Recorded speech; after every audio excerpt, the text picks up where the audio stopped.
So let's talk a little bit about anti Semitism in the current political and ideological environment.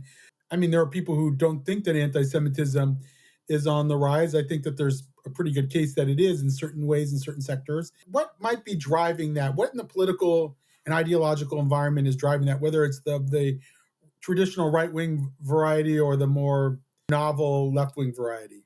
When I look at data on this, and the data is imperfect and there's different surveys, I'm not sure we see a higher percentage than before of people being anti-Semitic. But for people who do have those views are more salient. Salient is sort of a political science term for how much of a focus there is in a particular issue. It's obviously on the right.